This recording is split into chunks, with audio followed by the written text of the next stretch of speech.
Hey guys, and welcome to a new news episode. So the big announcement for today is the Community Day. New Community Day coming up, and it will be Magikarp. I'm going to go to the post here.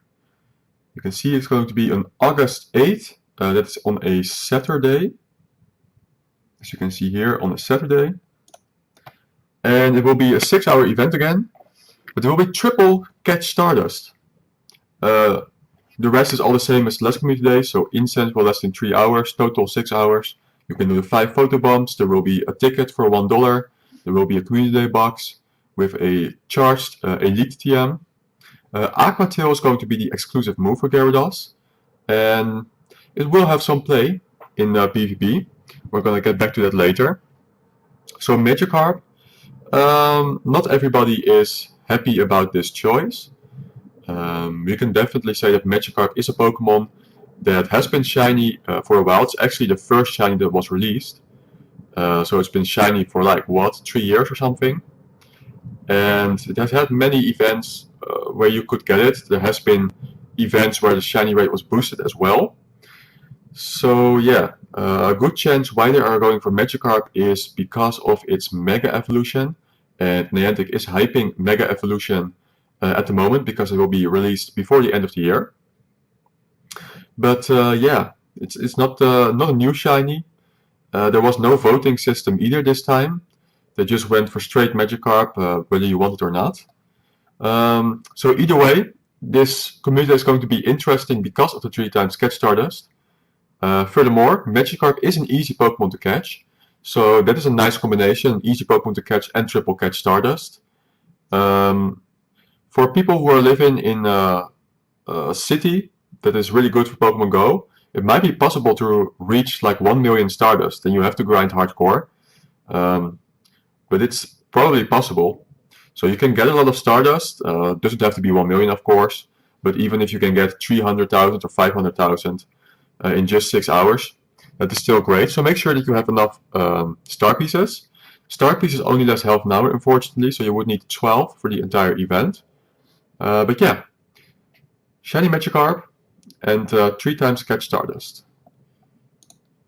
And then Pokemon Go Hub made an article about it as well, talking about everything that is used during the last community days as well. So we can see here the box, the Elite Charge TM, and the snapshots. Yeah, it takes some candies to evolve Magikarp into Gyarados. So if you are a new player, or if you live in a rural area and you don't have that many Magikarp candies, let's say you started new and you still are working on your Mew special research quest, there will be a field test, there will be a task where you need to evolve a Magikarp. So if you only have around 400 candies after the community day, then hold on to that Magikarp, wait till you are at the task that requires you to evolve a Magikarp for the Mew Special Research task, and then evolve it. Yeah, that's basically all we have to say about the Magikarp Community Day at the moment. What else do we have? PV Poke then. Let's see what he has to say. Still a lot going on for the Go Battle League. Let's see now. Since Community Day is happening early, I've added Aqua Tail Gyarados to the Ultra and Master League simulations, so you can prep early. It looks great in both Open and Premier formats, with access to 35 energy move. So Open means the normal Ultra League and the normal Master League. Premier means the Premier Ultra League and the Premier Master League. So it's going to be useful in 4 leagues, and some people might be using it in the Great League as well, although it's definitely going to be a bit less useful there. But you can see here, for example, it defeats Giratina Altered, it defeats Swampert, it defeats Cresselia, Poliwrath, and Charizard. These 5 Pokemon are all meta Pokemon in the normal Ultra League.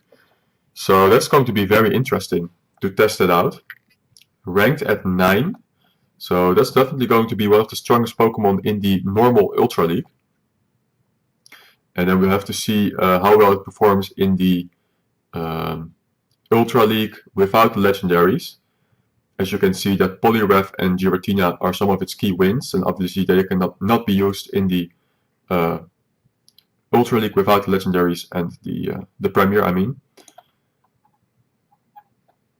What else do we have? So here's somebody saying out of 50 plus battles, what kind of Pokemon he encountered, and you can see that he encountered Azumarill in half of his matches, so Azumarill is still being used a lot in the Go Battle League. Galarian Stunfisk then is the second most used Pokemon, and then Defense Deoxys is used a lot as well. Then we got some of the Pokemon that we've seen the both seasons before as well, but let's see if there's something new in here. Drifblim is being used some of the battles. We can see Abomasnow is now starting to be used, but not for this guy. Abomasnow wasn't used that much yet, but this is only 50 plus battles, so it's not really a lot of information to go through. Okay, that's everything we are going to see from PvPoke, but it's definitely going to be interesting to see how Gyarados is going to perform with that new move Aqua Tail. And I would advise to try and get good PvP spreads during the Community Day, good PvP spreads for the Ultra League. You might want to do one for the Great League as well, just in case it turns out better than we thought it was going to be there. And then obviously if you have a 100% or 98% Magikarp, then you could wait to evolve it and do it during the Community Day for the special moveset.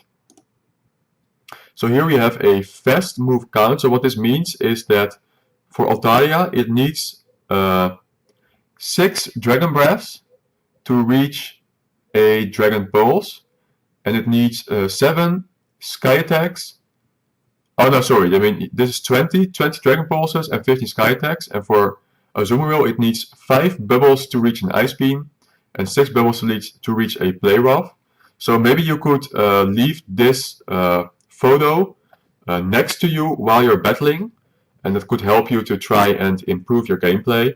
So if you see a Azumarill in the lead, you can quickly look and you can see, oh yeah, 5 Bubbles for Ice Beam, 6 Play Rough, 7 Hydro Pump, and then you can count how many Bubbles it's doing, so you can keep track of what kind of move you are going to expect or how much energy the Azumarill will have left. Counting is definitely a big part of PvP. It's something that I have struggled with big time, but I haven't used it actually yet. I just haven't found the motivation for it. But I think these kinds of graphics can really help and motivate you, because it becomes a little bit more accessible, a little bit more easy to start learning it. Next we are going to a problem in the Go Battle League. What we're going to see here from Scriptlord Dustin is that he is using his Abomasnow here, and you can see that the opponent Pokemon are all defeated, right? So he has won the battle. GG. Now we're going to see what happens. Dude, you should have seen that. Sorry. So apparently he had already won one battle before, and he's expecting that he has won his second battle, but it's not happening. So you can see the surprise on his face. So apparently battles that you are winning are counted as losses due to a glitch. So I hope this doesn't happen to you, but I have seen several posts of people in this exact same scenario who just won a battle clearly, and they go back to claim their reward and there isn't any. So somehow the game counted it as a loss, which is obviously a terrible glitch, and hopefully it's going to be fixed soon. A quick message from the Silver Arena then. To give everyone a few extra days to finish their Catacomb tournaments, we will be extending the cup until Monday, August 3rd. Good luck in your battles, and we'll be back tomorrow with more info about upcoming August events. Then we are going to Kelvin with a couple of interesting posts here. We can see 3 new boxes. So this is the Ultra box, and during the Go Fest it had 20 passes. They nerfed that down to 16. But some of the useless items went out, and you can now get 4 incense, 4 incubators, and 4 star pieces, which is definitely it's definitely a decent box at least. All items are really useful, but yeah, 16 passes. If you just went from 20 to 16, it will feel like a nerf, right? Then the adventure box had a total of 20 incubators during GoFest, I think. Not sure, but now it has 16 super, 2 normal, 4 incense, and 4 star pieces. Again a decent box, but I think you will get better ones in the future. Oh yeah, we're not done yet with Kelvin, so I'm not sure why I clicked it away. Give me a moment here. Alright, here I am again. I also wanted to show that the special bonuses have been extended. So if you noticed, they were going to end in like 2 days, but Niantic extended them again. They've extended these bonuses a couple of times already, and since the COVID situation is still pretty much the same, it was expected to be extended, and they did that. So pokeballs from gifts have been nerfed. They now appear per bundle of 2 instead of 5. We can see that here's a Reddit post about it. Somebody reporting that he indeed got 2 pokeballs. So what they mean with bundle is when you open a gift, you get a certain amount of bundles. So for example, you get 3 bundles, and 1 bundle contains a certain amount of items. So 1 bundle could mean 1 alone egg. This is 1 bundle. But it used to be that 1 bundle could contain 5 pokeballs. So when you open a gift and you get 3 bundles, then you either get 5, 10, 15 or 0 pokeballs, but it cannot be anything else because every bundle will count as 5. Okay, so now apparently they went from 5 to 2, which is definitely a big nerf to the amount of pokeballs that you could get from gifts. So I'm hoping this is a glitch, because it definitely would be unfortunate. And I don't see why they would nerf it now as the COVID situation is still the same. So I really don't understand that. We can see here, this actually just posted from the Silph Road here. So we can see that this person is indeed receiving 2 Pokeballs here, 1 Ultra Ball and 2 Great Balls. And you can see that it is kind of dreadful. So he's opening 1, 2, 3, 4, 5, 15 gifts he is opening. And he is receiving 2, 4, 6 Pokeballs, 2, 4 Great Balls, and 2 Ultra Balls. So that is absolutely dreadful. Hopefully it is a glitch and Niantic can fix it. Otherwise, you will need to understand that you will have to go outside for spinning Pokestops to get Pokeballs, as you will not be getting as many from gifts anymore. The current raid bosses then. You can see here the current raid bosses, which are, in my opinion, not that interesting. We have the Clink and the Mawile, which are always rated perform well. Although Raichu is not in the pool at the moment. We can see that Absol is not in the pool either. And obviously we have Kyurem still. So doesn't seem like an interesting raid pool to me. Okay, so this is somebody was saying, if you have negative coins, you cannot get the daily free box. So the daily free box is that box that you get that has like 2 Pokeballs and a potion, always 4 items. Let's see if it gives any further information. Because it has something to do, I believe he said, with the fact that you get a refund, and therefore your coins go to negative, and when you have negative coins you cannot get the free box. Niantic confirms that the only shiny available Unowns currently are G and O. Okay, so during GoFest only the G and O Unowns were spawning, and they were only spawning from Incense, but you could get them shiny. So you might think that if the G and O shiny version have been released from Unown, then surely all of the other Unowns can be shiny as well. They just didn't spawn, but you can get them shiny.